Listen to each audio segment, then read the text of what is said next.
যে বলবেন নবীর ওসিলা লাওয়া শিরিক, ও তো পাক্কা কাফির, ও তো মুসলমান দূরে থাক, ওর জন্ম শুদ্ধ আছে কিনা এরও গ্যারান্টি নাই। কারণ আমার নবী একটি হাদিস শোনাচ্ছি, শুনেন। আর আমি যে হাওয়ালা পেশ করছি, একটা হাওয়ালা কোন মায়ের বেটা যদি ভুল প্রমাণ করতে পারে 1 লাখ টাকা পুরস্কার দেব। আর কোন হাদিসটা সহি বলছি, ওই হাদিসকে কেউ যদি জাল প্রমাণ করে তবু 1 লাখ টাকা পুরস্কার দেব। যদি হিম্মত থাকে, ক্ষমতা থাকে, তো আমার সাথে বসো আর উঠাও মাজমাউজ জাওয়াইদ। ইমাম হাইসামি হাদিস লিপিবদ্ধ করেছেন বিশুদ্ধ সনদে, যে হাদিসটিকে ইমাম হাকিম সহি বলেছেন, যে হাদিসটিকে ইমাম ইবনে হিব্বান সহি বলেছেন, যে হাদিসটিকে আপনার অসংখ্য ইমামগণ যে হাদিসটিকে সহি বলেছেন। হাদিসটি কি?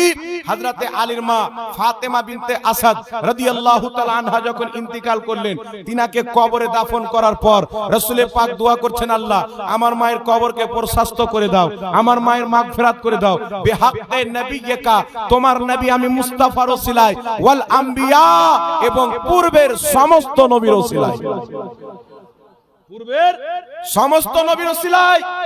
ইমাম সামহদি নিজের কিতাবের মধ্যে লিখছেন, হাযা হাদিসু জাইয়্যিদুন, এই হাদিসটা হচ্ছে জাইয়্যিদ সহিহ হাদিস। জোরে বলেন সুবহানাল্লাহ। তো নবী পাক কি দোয়া করলেন? আমার ওসিলায়, আমার পূর্বের নবীর ওসিলায়। পূর্বের নবী কে? আদম আলাইহিস সালাম, ইব্রাহিম আলাইহিস সালাম, নূহ আলাইহিস সালাম, শীস আলাইহিস সালাম, জাকারিয়া আলাইহিস সালাম, ইয়াহইয়া আলাইহিস সালাম। আরে পূর্বের যত আম্বিয়ায়ে কেরাম ইন্তিকাল করেছেন, মুহাম্মদ রাসূলুল্লাহর দোয়া আল্লাহর দরবারে বলে দিবেন, ওসিলার প্রয়োজন পড়বে না, নবীর দোয়া কবুল হয়ে যাবে। নবী মুখ দিয়ে বের করে দিবেন, ওসিলার প্রয়োজন পড়বে না, আল্লাহ ডাইরেক্ট দিয়ে দিবেন। কিন্তু আজকে নবী পাক নিজের চাচির কবরের পাশে দাঁড়িয়ে পূর্বের নবীর ওসিলা দিয়ে নিজের উম্মতকে শিক্ষা দিচ্ছেন, এই আমার উম্মত উম্মতি, তোমার দোয়া যখন কবুল হবে না, আমরা নবীগণের ওসিলা দিয়ে তোমরা কিয়ামত পর্যন্ত দোয়া করতে থাকবে, তোমাদের দোয়া আল্লাহর দরবারে কবুল হতেই থাকবে।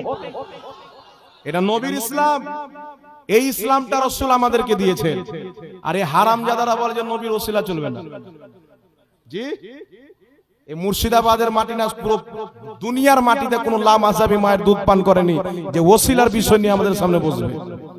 5 মিনিট টাইম লাগবে না উলঙ্গা করতে। জি, এই আকীদা আসলো কোথায়? আমেরিকা থেকে এসেছে, ইসরায়েল থেকে এসেছে।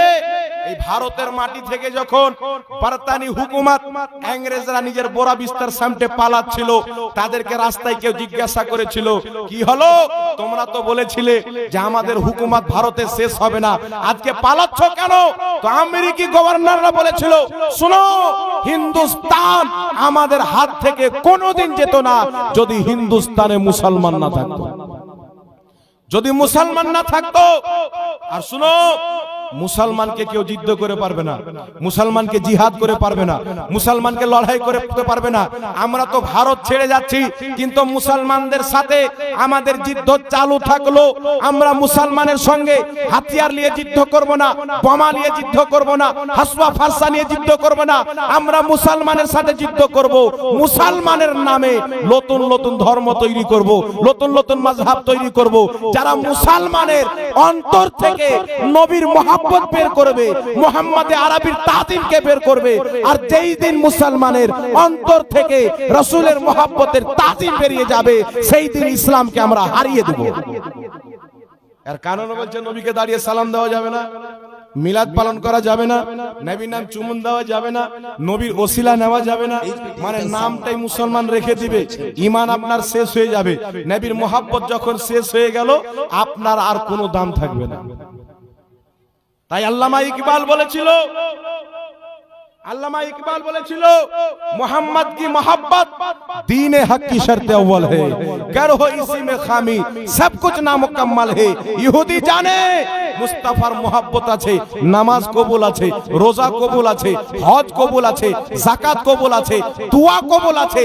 যেই দিন মুসলমানের অন্তর থেকে আমরা ওয়াহাবির মাধ্যমে, আহলে হাদিসের মাধ্যমে, তবলিগি জামাতের মাধ্যমে, জামাতে ইসলামের মাধ্যমে, কাদিয়ানির মাধ্যমে, যেই দিন মুসলমানের অন্তর থেকে নবীর মোহাব্বতকে বের করে দেব, এদের নামাজ তো পড়বে, কবুল হবে না, রোজা তো রাখবে, কবুল হবে না, আরে কালমা তো পড়বে, কবুল হবে না। তাই আমার নবী বলেছেন কিয়ামতের পূর্বে মুসাল্লিতে নামাজিতে পুরো মসজিদ ফুল থাকবে কিন্তু একটারও ঈমান থাকবে না।